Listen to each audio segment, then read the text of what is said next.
السلام عليكم ورحمة الله. أعوذ بالله من الشيطان الرجيم. بسم الله الرحمن الرحيم.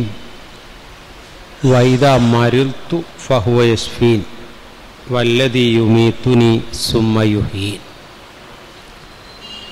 ബഹുമാന്യരെ, സൂറത്ത് ശൂറായിലെ 80-81 വചനങ്ങളാണ്. നമ്മുടെ ജീവിതത്തിൽ കളിയും ചിരിയും ആനന്ദവുമൊക്കെയായി, ഭാര്യയും മക്കളും കുടുംബങ്ങളുമൊക്കെയായി സന്തോഷത്തോടെ ജീവിക്കുന്നതിനിടയിൽ ഒട്ടും പ്രതീക്ഷിക്കാതെ നമ്മുടെ എല്ലാ സന്തോഷങ്ങളെയും കടിഞ്ഞാണിടുന്ന ഒന്നാണ് രോഗമുണ്ടാവുക എന്ന് പറയും. ചെറുതും വലുതുമായ പല രോഗങ്ങളും പലരുടെ ജീവിതത്തിലും പലപ്പോഴായി വന്നിട്ടുണ്ടാവും. മാറാ രോഗങ്ങൾ പിടിപെട്ട ആളുകളും അത് വരുന്നത് വരെ അവരുടെ ജീവിതത്തിൽ അങ്ങനെ രോഗം വരുന്നവർ പ്രതീക്ഷിച്ചിട്ടില്ല. അവരും നമ്മളെപ്പോലെ ജീവിച്ചുകൊണ്ടിരിക്കുന്നതിനിടയിൽ ഒരു ലാബ് ടെസ്റ്റോ ശരീരത്തിലെ വർണ്ണവ്യത്യാസമോ അല്ലെങ്കിൽ തുപ്പിയപ്പോൾ അല്പം രക്തം കണ്ടതോ അങ്ങനെ ടെസ്റ്റ് നടത്തിയപ്പോഴാണ് ഇയാൾ മാറാ രോഗത്തിന് അടിമപ്പെട്ടിരിക്കുന്നു എന്ന് വരുന്നത്. പൊതുവിൽ ഇപ്പോൾ നമ്മൾ കാണുന്നൊരു കാഴ്ച, അത്തരം രോഗത്തിനൊക്കെ അടിമപ്പെട്ട് വൈദ്യശാസ്ത്രത്തിൽ മരുന്നില്ലാത്ത, ചികിത്സയില്ലാത്ത ഒരു രോഗമാണെങ്കിൽ പിന്നെ ഈ വേദന സഹിച്ച് എന്തിനാണ് ജീവിക്കുന്നത്? ദയാവധത്തിന് അപേക്ഷ കൊടുത്ത് മരിക്കാൻ കാത്തു നിൽക്കുന്ന ആളുകളുണ്ട്. ഒന്നിനും ആരെയും കാത്തു നിൽക്കാതെ ജീവിതം അവസാനിപ്പിക്കുന്നവരുണ്ട്. ഇനി ഞാൻ കുടുംബത്തിനും മക്കൾക്കൊക്കെ ഒരു ഭാരമായി, സാമ്പത്തികമായി മരണം വരാനുള്ള ഒരു രോഗിയായി ജീവിക്കാൻ താല്പര്യമില്ല, മരിക്കുകയാണ് നല്ലത് എന്ന് തീരുമാനിക്കുന്നവരും നാട്ടിൽ കണ്ടു തുടങ്ങിയിട്ടുണ്ട്. വിശ്വാസികളെ സംബന്ധിച്ചിടത്തോളം രോഗം ഒരു പരീക്ഷണത്തോടൊപ്പം ഒരനുഗ്രഹവുമാണ് എന്ന് തിരിച്ചറിയണം. പ്രഗത്ഭരായ പല സഹാബികളും ഇപ്പോൾ ഹിജ്റ 18-ാമത്തെ വർഷം ഉമർ റളിയല്ലാഹു രാജ്യം ഭരിക്കുന്ന സമയത്ത് ഷാമിൽ ഈ പകർച്ചവ്യാധി വന്നിട്ട് 30,000-ഓളം മുസ്ലിങ്ങൾ മരിച്ചു പോകുന്നുണ്ട്. പ്ലേഗ് എന്ന് പറഞ്ഞ രോഗം വന്നിട്ട് 30,000-ഓളം ആളുകൾ മരിച്ചു പോകുമ്പോൾ ഉമർ റളിയല്ലാഹു അൻഹു ഷാം സന്ദർശിക്കാൻ വേണ്ടി ആവശ്യപ്പെടുന്നുണ്ട്. ഉമർ റളിയല്ലാഹു അൻഹു ഖലീഫ. തൻ്റെ പ്രദേശമായ ഷാമിൽ ഇങ്ങനെ അസുഖം വരുമ്പോൾ അവിടുത്തെ അവസ്ഥ എന്താണെന്ന് അറിയാൻ ഷാം സന്ദർശിക്കണം എന്ന് പറഞ്ഞപ്പോൾ ആളുകൾ പറഞ്ഞു, നിങ്ങളിപ്പോൾ ഉള്ളത് ഹിജാസിലാണ്. ഹിജാസിൻ്റെ അതിർത്തി കടന്ന് ഷാമിലേക്ക് വരാൻ നിങ്ങൾക്ക് അനുവാദമില്ല. കാരണം റസൂലുള്ളാഹി പറഞ്ഞിരിക്കുന്നു, രോഗപ്പകർച്ചയുള്ള നാട്ടിലേക്ക് ചെല്ലാനും പാടില്ല, രോഗപ്പകർച്ചയുള്ള നാട്ടിൽ നിന്ന് ആരും പുറത്തു പോകാനും പാടില്ല, അതുകൊണ്ട് നിങ്ങൾ ഇങ്ങോട്ട് വരരുത്. അങ്ങനെയാണ് ഉമർ റളിയല്ലാഹുവിൻ്റെ ആ സന്ദർശനം ഒഴിവാകുന്നത്. ആ സമയത്ത് അവിടുത്തെ ഗവർണറായിരുന്ന അബൂ ഉബൈദ റളിയല്ലാഹു അൻഹു അദ്ദേഹത്തോട് ഉമർ കത്ത് എഴുതിയിട്ട് പറഞ്ഞു, നിങ്ങൾ അവിടെ നിന്ന് പോരും, അവിടെ രോഗത്തിൻ്റെ വലിയ പകർച്ചയുണ്ട്, നിങ്ങൾ ആ രോഗവ്യാപനത്തിൽ പെടുമോ, അതുകൊണ്ട് നിങ്ങൾ ഷാമിൽ നിന്ന് പോന്നോളൂ എന്ന് പറഞ്ഞപ്പോൾ അബൂ ഉബൈദ റളിയല്ലാഹു അൻഹു ഉമർ റളിയല്ലാഹു അൻഹു കത്തെഴുതി, ഞാനും സാധാരണ മുസ്ലിം ഭടൻ്റെ ആ ആനുകൂല്യവും അവർക്കുള്ള അവകാശങ്ങളുമേ എനിക്ക് വേണ്ടതുള്ളൂ, ഞാൻ അതിൽ കൂടുതൽ ആഗ്രഹിക്കുന്നില്ല. വലാ അജിദു ബിനഫ്സി റഅബതൻ അൻഹും, കൂടുതലൊരു ആഗ്രഹം ഒന്നും എനിക്കില്ല, അതുകൊണ്ട് ഞാനും ഷാം വിടുകയില്ല. കാരണം അത് അള്ളാഹുവിൻ്റെ ഖദറിൽ നിന്നുള്ള ഒളിച്ചോട്ടമാണ്. എനിക്ക് പ്ലേഗ് ഉണ്ടായി മരിക്കണമെന്നാണ് അള്ളാഹുവിൻ്റെ തീരുമാനമെങ്കിൽ ഞാൻ പ്ലേഗ് ഉണ്ടായി മരിക്കും, അല്ലെങ്കിൽ ഷാമിലായതുകൊണ്ട് മാത്രം പ്ലേഗ് ഉണ്ടാവില്ലല്ലോ എന്ന് തീരുമാനിച്ച് അദ്ദേഹം പോയില്ല. പ്രഗത്ഭരായ ഒരുപാട് സഹാബികൾ ഈ പറഞ്ഞ അബൂബൈദ റളിയല്ലാഹു അൻഹു ആ പ്ലേഗ് ബാധിച്ചാണ് മരിച്ചു പോകുന്നത്. പിന്നെ Haris bin Hisham, Yazid bin Abi Sufyan, അതുപോലെ തന്നെ Muadh bin Jabal, Sahl bin Amr, ഇങ്ങനെ തുടങ്ങിയിട്ട് ഉത്ബത്ത് ബിൻ സഹൽ, ഒരുപാട് പ്രഗത്ഭരൊക്കെ അതിൽ മരിച്ചു പോയിട്ടുണ്ട്. അപ്പം അങ്ങനെ ഭയാശങ്കകളുള്ള രോഗപ്പകർച്ചകൾ വരാം. ഇനി അതുമല്ലെങ്കിൽ ഓരോ വ്യക്തികൾക്ക് മാത്രമുള്ള രോഗങ്ങൾ ഉണ്ടാവാം. ഒരു വിശ്വാസിയെ സംബന്ധിച്ചിടത്തോളം ഇവിടെ ചിന്തിക്കേണ്ടുന്ന ഒരു സംഗതി, രോഗം വരിക എന്നുള്ളത് മരണഹേതുവല്ല. രോഗം വന്നില്ലെങ്കിലും ആളുകൾ മരിച്ചു പോകും. രോഗം അതിൻ്റെ ഒരു കാരണം മാത്രമാണ്. റസൂലുള്ളാഹി സ്വല്ലല്ലാഹു അലൈഹി വസല്ലം പറഞ്ഞു, ലൻ യമൂതു അൽ അബ്ദു ഹത്താ യുബല്ലിഹു ആഖിറു റിസ്കിൻ ഹുവ ലഹു. ഒരടിമ മരിക്കുന്നത് അവൻ്റെ അവസാനത്തെ റിസ്ക്കും പൂർത്തിയായിട്ടാണ്. രോഗം വരുന്നതോടുകൂടി നമ്മൾ ആകെ ക്ഷീണിച്ച് നിരാശരായി ഇനി എൻ്റെ ജീവിതം മുന്നോട്ട് പോവില്ല എന്നൊന്നും ചിന്തിക്കേണ്ടതില്ല. കാരണം എനിക്ക് ജനിക്കുമ്പോൾ അള്ളാഹ് എൻ്റെ റിസ്ക് കണക്കാക്കിയിട്ട് ആ റിസ്ക് തീർന്നിട്ടേ ഞാൻ ഈ ഭൂമിയിൽ നിന്ന് മരിച്ചു പോകൂ എന്ന് റസൂലുള്ളാഹി പറയുന്നു. മാത്രവുമല്ല, ഒരിക്കൽ സഹാബ വനിതയാ ഉമ്മു സായിബ് എന്ന് പറഞ്ഞ വനിതയെ റസൂലുള്ളാഹി സന്ദർശിക്കാൻ വേണ്ടി ചെന്നപ്പോൾ അവളോട് ചോദിച്ചു, എന്താണ് അവസ്ഥ? പറഞ്ഞു, പനിയാണ് എന്ന് പറഞ്ഞിട്ട് ആ പെണ്ണ് പറഞ്ഞു, ലാ ബറക്കല്ലാഹു ഫിഹ, ഈ പനിയിൽ അല്ലാഹ് ബർക്കത്ത് ചെയ്യാതിരിക്കട്ടെ. നേരം പനി പിടിച്ചിട്ട് പനിയോടുള്ള അതിൻ്റെ അസഹ്യത പ്രകടിപ്പിച്ചതാണ്, പനിക്കല്ല ബർക്കത്ത് ചെയ്യാതിരിക്കട്ടെ എന്ന് പറഞ്ഞു. നേരം പനിച്ചതോ പനിച്ച് ഇനി ആർക്കും പനിക്കാതിരിക്കട്ടെ, അല്ലെങ്കിൽ എനിക്ക് തന്നെ ആ പനി വിട്ടുപോകട്ടെ എന്നൊക്കെ അർത്ഥത്തിലായിരിക്കാം ആ പറഞ്ഞ്. റസൂലുള്ളാഹി സ്വല്ലല്ലാഹു അലൈഹി വസല്ലം ഉടനെ പറഞ്ഞു, ലാ തസുബ്ബി അൽ ഹുമ്മ, പെണ്ണെ പനിയെ ചീത്ത പറയരുത് കേട്ടോ, പനിയെ ശപിക്കരുത്. ഫൈന്നഹാ തുദിബു ഹതായ ഇബ്ന ആദം, മനുഷ്യ മക്കളുടെ പാപങ്ങൾ പൊറുക്കാൻ അത് കാരണമായി തീരും. എന്നിട്ട് ഇരുമ്പ് ഉരുക്കി ശുദ്ധീകരിക്കുമ്പോൾ അതിൻ്റെ കീടങ്ങൾ പോകുന്ന പോലെ പനി വരുന്നതോടുകൂടി ഒരു മനുഷ്യന്റെ പാപങ്ങൾ മായ്ച്ചു തരാൻ അത് കാരണമായി തീരും. അതുകൊണ്ട് ശപിക്കേണ്ടുന്ന ഒന്നല്ല. നമ്മൾ പറയല്ലോ, ഒരു നശിച്ച പനി, എത്ര വട്ടായി ഞാൻ ഡോക്ടറെ അടുത്തേക്ക് പോകുന്നു, ഇതുവരെ എന്താന്ന് തിരിച്ചറിഞ്ഞില്ല എന്ന് പറഞ്ഞ് അതിനെ അത്തരം മാനസികാവസ്ഥയിൽ കാണാതെ, അത് യഥാർത്ഥത്തിൽ ചില സഹാബികളൊക്കെ പലതരം അസുഖങ്ങൾ വന്നിട്ടും അത് സഹിച്ചും ക്ഷമിച്ചും, എത്രത്തോളം എന്ന് വെച്ചാൽ മരിച്ചാൽ പോലും പറയരുത് എന്ന് പറഞ്ഞ സഹാബികളുണ്ട്. ഞാൻ മരിച്ചാൽ പോലും പറയരുത്, ആരോടും പറയണ്ട.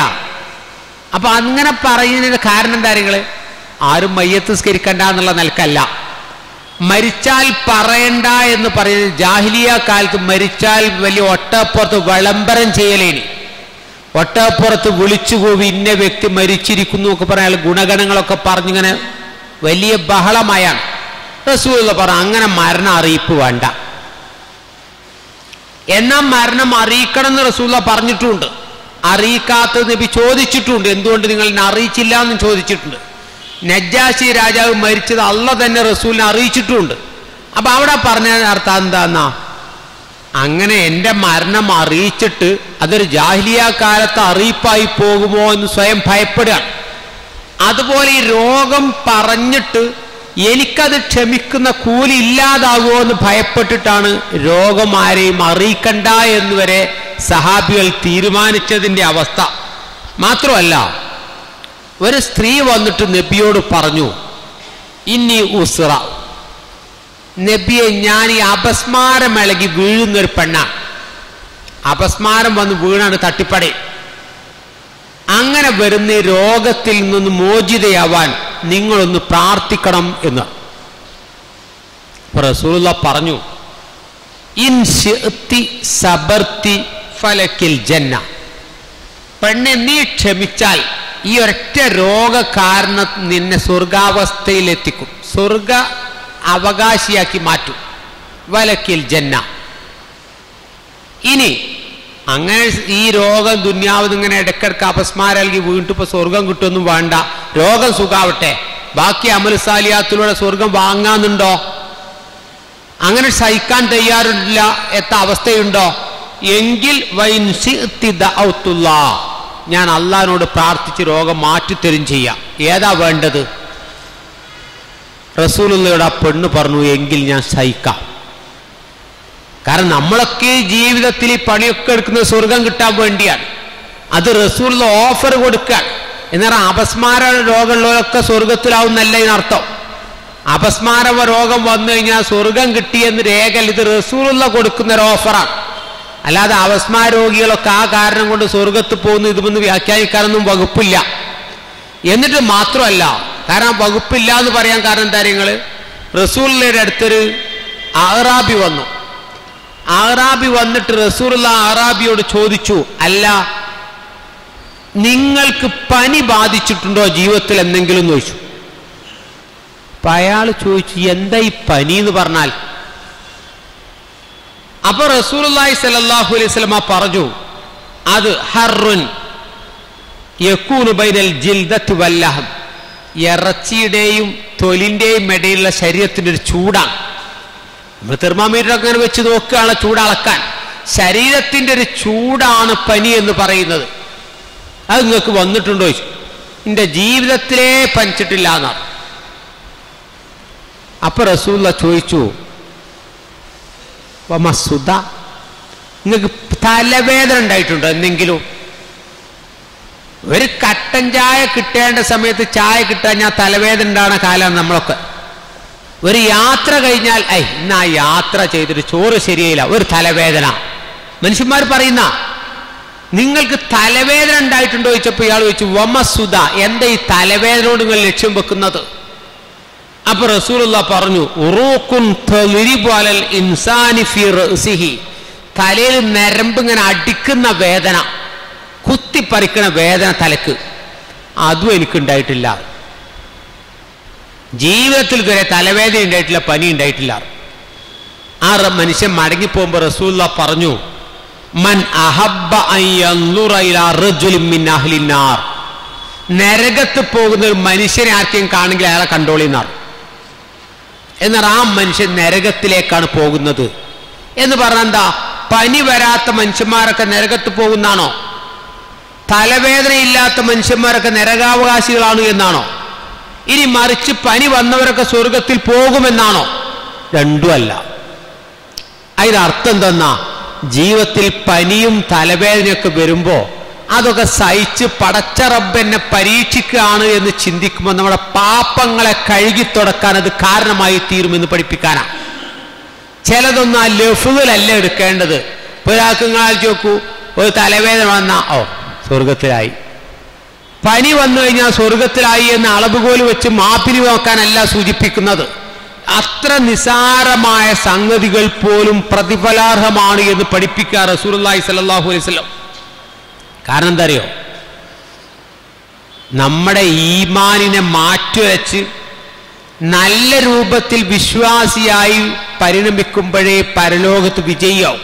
ഇപ്പൊ റസൂലുള്ളാഹി പറയുന്നുണ്ട്, ഇപ്പൊ നമ്മൾ ഒരു മനുഷ്യൻ ജനിക്കുമ്പോൾ നമ്മളിപ്പോൾ സ്വർഗത്തിലോ നരകത്തിലോ എന്ന് അള്ളാഹ്ക്ക് അറിയാലോ. നമ്മളെ ഭാവിയും ഭൂതവും ഒക്കെ അള്ളാഹ്ക്കറിയും. പക്ഷെ ഒരാൾ ജനിക്കുമ്പോൾ അയാൾക്ക് 2 സീറ്റ് തയ്യാറാക്കുമെന്നാണ്, സ്വർഗത്തിലൊരു സീറ്റും നരകത്തിലൊരു സീറ്റും. അള്ളാഹ്ക്ക് ആദ്യം അറിയാലോ ഇന്ന ആൾ ഇന്നോടത്തേക്കാ പോവാൻ. പക്ഷെ അങ്ങനെ അള്ളൊരു വിധി പ്രസ്താവം നടത്താത്തതുകൊണ്ടും അങ്ങനെ ഓരോ വ്യക്തിയിലും പ്രത്യേകിച്ച് വിധി നടപ്പാക്കാത്തതുകൊണ്ടും കർമ്മങ്ങളുടെ മുന്നേറിയ സ്ഥാനങ്ങളിലേക്ക് എത്താൻ മനുഷ്യർ കഴിയും. എന്നാൽ ചില മനുഷ്യർ കർമ്മങ്ങളെ കൊണ്ട് എത്തുന്നില്ല എങ്കിൽ റസൂലുള്ളാഹി പറഞ്ഞു, ഇബ്തലാഹുല്ലാഹു ഫീ ജസദിഹി, പരീക്ഷണം കൊണ്ട് അവൻ ക്ഷമ അവലംബിച്ച് അവന്റെ പ്രതിഫലത്തിലേക്ക് ഉയരുമോ അവൻ. ഔ ഫീ മാലിഹി, സാമ്പത്തിക ഞെരുക്കവും പരീക്ഷണവും കൊടുക്കും. ഔ ഫീ വലദിഹി, അല്ലെങ്കിൽ മക്കളിൽ കൊടുക്കും, കുടുംബത്തിലൊക്കെ പരീക്ഷണം കൊടുത്തിട്ട് സുമ്മ സബറഹു അലാ ദാലിക, എന്നിട്ട് അവൻ ക്ഷമിച്ചാൽ അല്ലാഹ് അവൻ കണക്കാക്കിയ വിധാനത്തിലേക്ക് അവനെത്തും. അപ്പം നമുക്ക് ഒരു രോഗം വരുമ്പോൾ എനിക്ക് റബ്ബ് ഇത് തന്നില്ലേ, എന്നോട് ഈ ഒരു അവസ്ഥ അല്ലാഹ് കാണിച്ചില്ലേ എന്ന് ചോദിക്കുമ്പോൾ അത് നിരാശയിൽ നിന്നും ഇത്തരം വിശ്വാസിയിൽ നിന്ന് വരേണ്ട ചോദ്യങ്ങളോ ആകുലതകളോ അല്ല. ഖുർആൻ പറഞ്ഞല്ലോ, മരിൽത്തു, ഞാൻ രോഗിയായി. ആ രോഗിയായി കഴിഞ്ഞാലുള്ള അവസ്ഥ എന്താണ്? വൈദാ മരിൽത്തു ഫഹുവ യശ്ഫീൻ, അള്ളാഹുവാണ് എനിക്ക് സുഖം നൽകുന്നത്, അവനാണ് എന്നെ മരിപ്പിക്കുന്നത്, അവനാണ് എന്നെ ജീവിപ്പിക്കുന്നത്. നിങ്ങൾ ആലോചിച്ച് നോക്കൂ, ഒരു നബിയായ അയ്യൂബ് നബി, അള്ളാഹുവിൻ്റെ ഏറ്റവും അടുത്തൊരു ദാസനാണല്ലോ നബി, വർഷങ്ങളോളം രോഗങ്ങളുടെ കഷ്ടപ്പാടുകളുടെ വിഷമങ്ങളൊക്കെ അനുഭവിച്ചിട്ട് പ്രാർത്ഥിക്കുന്ന ഒരു പ്രാർത്ഥന ഖുർആൻ ഉദ്ധരിക്കുന്നത് അന്നി മസ്സനി അല്ലുറു വ അൻത അർഹമുർ റാഹിമീൻ. പടച്ചോനെ, ചെറിയൊരു ക്ലേശങ്ങളൊക്കെ എന്നെ ബാധിച്ചിട്ടുണ്ട് കേട്ടോ, നീ അങ്ങേയറ്റം റഹ്മത്തിൻ്റെ ഉടമയവനാണല്ലോ എന്ന്. നിങ്ങൾ ആലോചിച്ച് നോക്കൂ, ഒരു കുറ്റപ്പെടുത്താതെ ഞാൻ നബിയായിട്ട് എനിക്ക് ഈ ഗതി നീ തന്നില്ലേ, ഇന്നോടിത് കാണിച്ചില്ലേ എന്നല്ല, എനിക്കും ചില ക്ലേശങ്ങളൊക്കെ ബാധിച്ചിട്ടുണ്ട് എന്ന് എടുത്തു പറയാം. അള്ളാഹ്ക്ക് അറിയാത്തത് കൊണ്ടല്ലല്ലോ. ഇപ്പൊ നിങ്ങൾ ആലോചിച്ച് നോക്കൂ, രോഗം എന്ന് പറയുന്നത് തന്നെ ഇപ്പൊ രോഗമില്ലാത്തതിന് മുമ്പ് തന്നെ നിങ്ങൾ ആലോചിച്ച് നോക്കൂ, ഇപ്പൊ കോഴിക്കോട് ജില്ലയിലെ ഒരു ഹോസ്പിറ്റല് 5000 രൂപ 60 വയസ്സിന്റെ മുമ്പ് ഒരാൾ നിക്ഷേപിച്ചാൽ 5 ലക്ഷത്തിന്റെ ചികിത്സ അയാൾക്ക് ഓഫർ കൊടുക്കുകയാണ്. ക്യാൻസറായി മരിക്കുകയാണെങ്കിൽ മാത്രം. എത്ര ആളുകളാ 5 ലക്ഷത്തിന്റെ ചികിത്സ കിട്ടൂലേ? 5000 റുപ്യയെല്ലാം മുടക്കണം. 5000 റുപ്യൊക്കെ ഉദാഹരണം ചെലവായി പോകുന്നത് ചെലവല്ലേ? ആരാ ഉണ്ടാവുക? ആരാ 5 ലക്ഷം തരിക? ആളുകൾക്ക് ആകുലത കൂടുകയാണ്. രോഗം എന്ന് പറയുമ്പോഴേക്ക് ബേജാറ് കൂടുകയാണ് ആളുകൾക്ക്. ഇനി നിരാശയുടെ പടുകുഴിയിൽ ചെന്ന് ചാടും. കാരണം ഇപ്പം നോക്കുന്ന ആവേശമൊന്നും പിന്നെ ഉണ്ടാവില്ല. മക്കൾ നോക്കാതിരിക്കുമോ, തിരിഞ്ഞു നോക്കാം, അങ്ങനെ പല പ്രശ്നങ്ങളുമായിട്ട് വല്ലാത്ത ഒരു ടെൻഷനിലാണ് രോഗത്തെക്കുറിച്ച് ആളുകൾ കാണുന്നത്. മറിച്ച് യഥാർത്ഥത്തിൽ എന്താ നിങ്ങൾ ഏത് വലിയ രൂപത്തിലുള്ള മനുഷ്യരെയും പാകപ്പെടുത്തിയെടുക്കുന്ന ഒന്നാവണം. ഇപ്പൊ അമേരിക്കയിലെ ഈ വലിയ ഗുസ്തിയും നോക്കാൻ ചാമ്പ്യൻ ആയിരുന്നല്ലോ മുഹമ്മദ് അലി ക്ലേ. ആ 18 വയസ്സായപ്പോഴേക്ക് ഇടിച്ച് നിരപ്പാക്കാൻ തുടങ്ങിയിട്ട് അദ്ദേഹം എല്ലാവരെയും ഇടിച്ച് നിരപ്പാക്കി 3 ലോക ഹെവി വെയിറ്റ് ചാമ്പ്യനായ മനുഷ്യനാ. അദ്ദേഹത്തിന് അള്ളാഹ് കൊടുത്ത ഈ പാകിസ്ഥാൻ രോഗമാണ്. ഇങ്ങനെ വിറക്കുക, കയ്യിലും കാലും സ്വസ്ഥതയില്ലാതെ വിറക്കല്, ആളുകളൊക്കെ ഇടിച്ച് മല്ലിട്ട് ആ മനുഷ്യന് കൊടുത്ത ചെറിയ രോഗമാണ്. എന്നിട്ട് അദ്ദേഹം പറയുന്നൊരു വാക്കുണ്ട്, ഞാൻ മനസ്സിലാക്കിയത് ഈ ലോകത്തിന്റെ മുമ്പിൽ ഇങ്ങനെ എല്ലാവരെയും തോൽപ്പിച്ച് ജയിച്ചപ്പോ ഐ ആം ദി ഗ്രേറ്റ്, ഞാനാണ് ഗ്രേറ്റ് എന്ന് മാത്രല്ല, ഈ രോഗം വന്നപ്പോൾ അയാൾ തിരിച്ചു പറയുന്നുണ്ട്, റിമൈൻഡ് മീ, എന്നെ ഓർമ്മപ്പെടുത്തി, ഹീ ഈസ് ദി ഗ്രേറ്റസ്റ്റ്, അള്ളയാണ് കേട്ടോ അത്യുന്നതൻ, ഞാനല്ല എന്ന് എന്നെ ബോധ്യപ്പെടുത്തിയ രോഗമാണ് എന്ന് പറഞ്ഞാൽ ഇത്ര ആരോഗ്യവാനായി ശരീരം നോക്കിയിരുന്ന എനിക്ക് ഒട്ടും പ്രതീക്ഷിക്കാത്ത ഈ രോഗം വരുമ്പോ നമ്മളൊന്നും അല്ല നമ്മളെ നിയന്ത്രിക്കുന്നത്. നമ്മൾ പറയല്ലോ, എൻ്റെ 25 കൊല്ലത്തെ 50 കൊല്ലത്തെ വ്യായാമമാണ്, എൻ്റെ കൃത്യമായ ഭക്ഷണമാണ്, എൻ്റെ കൃത്യമായ കലോറിയുള്ള ആഹാരം ഇതൊക്കെ വെറുതെ പറയണതാ. എല്ലാം നോക്കിയാലും മനുഷ്യന്മാർ കുഴഞ്ഞു വീണ് മരിക്കുന്നുണ്ട്, അപകടത്തിൽ മരിക്കുന്നുണ്ട്, ശയ്യാവലംബിയായി ഹോസ്പിറ്റൽ കിടന്ന് മരിക്കുന്നുണ്ട്. ഇതൊന്നും ഇസ്ലാമിന്റെ ഭാഷയിൽ ദുർമരണമല്ല. ഒരാള് പെട്ടെന്നാണ് കുഴഞ്ഞു വീണ് മരിച്ചു, അത് ദുർമരണമല്ല. മാസങ്ങളും വർഷങ്ങളും രോഗിയായി കിടന്നു, അത് ദുർമരണമല്ല.